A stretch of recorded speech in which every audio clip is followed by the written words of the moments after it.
Iran US സംഘർഷം വിട്ടൊഴിഞ്ഞതോടുകൂടി തന്നെ മറ്റൊരു യുദ്ധ അന്തരീക്ഷമാണ് ഇപ്പോൾ ഉടലെടുത്തിരിക്കുന്നത്. ഇറാനും US തമ്മിൽ ഉണ്ടായിട്ടുള്ള വെടിനിർത്തൽ കരാറാകട്ടെ അത് അപ്പാടെ പൊളിച്ചുകൊണ്ട് മാരക ആക്രമണമാണ് ഇപ്പോൾ ഇസ്രായേൽ ഇറാനിൽ നടത്തിയിരിക്കുന്നത്.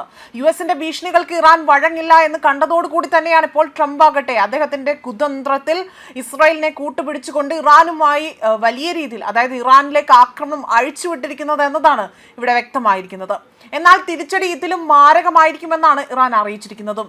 ഇതോടുകൂടി തന്നെ ഇറാനെ വരുതിക്ക് കൊണ്ടുവരാനാണ് ട്രംപ് ഇപ്പോൾ ഇസ്രായേലിനെ കൂട്ടുപിടിക്കുന്നതും. എന്നാൽ ഇസ്രായേൽ വ്യക്തമാക്കുന്നത് ഇസ്രായേലിനെതിരായ ഭീഷണികൾ ഇല്ലാതാകുന്നതിന്റെ ഭാഗമായിട്ടാണ് ഇറാനെതിരെയുള്ള ആക്രമണം എന്നതാണ് ഇസ്രായേൽ പ്രതിരോധ മന്ത്രി ഇസ്രായേൽ കാറ്റ്സ് വ്യക്തമാക്കുന്നത്. ഇതോടെ യുദ്ധഭീതി ഒഴിയുന്നു എന്ന് കരുതിയ ഇറാൻ ആകട്ടെ അതിൽ വിപരീതമായ ഫലമാണ് ഇപ്പോൾ ഉണ്ടായിരിക്കുന്നതും. ഇറാന്റെ തലസ്ഥാനമായ ടെഹ്റാനിൽ കഴിഞ്ഞ ദിവസം പുലർച്ചെ ഉണ്ടായ ആക്രമണത്തിൽ മിസൈൽ ആക്രമണത്തോടു കൂടി തന്നെ പശ്ചിമേഷ്യ വീണ്ടും യുദ്ധഭീതിയിലേക്ക് നീങ്ങുകയാണ്.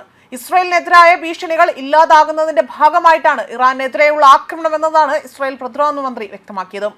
ആണവ കരാറുമായി ബന്ധപ്പെട്ട് US ഇറാനും തമ്മിലുള്ള നയതന്ത്ര ചർച്ചകൾ അത് പരാജയപ്പെട്ടതും ബന്ധം ആത്യന്തം വഷളായതിനു പിന്നാലെയാണ് ഇത്തരത്തിൽ ആക്രമണത്തിന് ഇസ്രായേലും US ഇവിടെ തുനിഞ്ഞിറങ്ങുന്നതും. എന്നാൽ എന്താകും ഇറാന്റെ തിരിച്ചടി എന്നതായിരുന്നു ലോകം ഉറ്റുനോക്കിയിരുന്നത്. എന്നാൽ ഇപ്പോൾ മാരകമായി തന്നെ ഇറാൻ തിരിച്ചടിച്ചതായി തന്നെ വ്യക്തമാക്കുകയും ചെയ്തു. ഇതിനു മുൻപേ അവർ വ്യക്തമായി അവിടെ പറയുകയും ചെയ്തിരുന്നു ശക്തമായ തിരിച്ചടി തന്നെയാണ് ഉണ്ടാകാൻ പോകുന്നതെന്ന്. കഴിഞ്ഞ ഏതാനും ആഴ്ചകളായി തന്നെ US അവിടെ ഇറാനും ഇടയിൽ തന്നെ യുദ്ധസമാനമായ സാഹചര്യമാണ് നിലനിന്നിരുന്നത്. ഫെബ്രുവരി ആദ്യവാരം യുറേനിയം സമ്പുഷ്ടീകരണം നിർത്താൻ ഇറാൻ തയ്യാറല്ല എന്നും അമേരിക്കയുടെ സൈനിക വിന്യാസത്തെ ഭയക്കുന്നില്ല എന്നും ഇറാന്റെ വിദേശകാര്യമന്ത്രി അബ്ബാസ് അറാഖ്ചി വ്യക്തമാക്കിയിരുന്നു.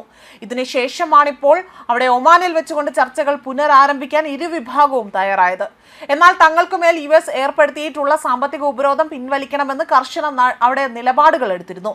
ഫെബ്രുവരി പകുതിയോടുകൂടി തന്നെ ചർച്ചകൾ രണ്ടാം ഘട്ടത്തിലേക്ക് കടന്നപ്പോൾ തങ്ങളുടെ കൈവശമുള്ള 400 കിലോഗ്രാം യുറേനിയം ശേഖരത്തിന്റെ കാര്യത്തിൽ വിട്ടുവീഴ്ചയ്ക്ക് തയ്യാറാണ് എന്ന് ഇറാൻ അറിയിക്കുകയും ചെയ്തിരുന്നു.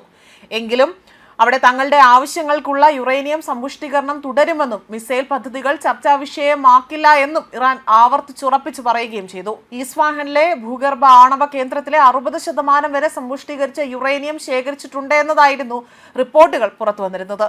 എന്നാൽ ഈ റിപ്പോർട്ടാകട്ടെ ഇസ്രായേലിനെ വലിയ രീതിയിൽ ചൊടിപ്പിച്ചതായും അല്ലെങ്കിൽ പ്രകോപിപ്പിച്ചിരുന്നു എന്നതാണ് വൃത്തങ്ങൾ സൂചിപ്പിക്കുന്നത്. അമേരിക്കയുടെ സാമ്പത്തിക ഉപരോധങ്ങൾ നീക്കം ചെയ്യാതെ തന്നെ വിട്ടുവീഴ്ചയ്ക്കില്ല എന്ന് ഇറാന്റെ വിദേശകാര്യമന്ത്രി അബ്ബാസ് അറാഖ്ചിയും ആവർത്തിച്ചിരുന്നു. എന്നാൽ ചർച്ചകൾ പുരോഗമിക്കുന്നതിനിടെ തന്നെ 10 ദിവസത്തിനുള്ളിൽ ധാരണയിൽ എത്തിയില്ല എങ്കിൽ സൈനിക നടപടി ഉണ്ടാകുമെന്ന് February 19 US president Donald Trump Iran അന്ത്യശാസനം നൽകുകയും ചെയ്തിരുന്നു.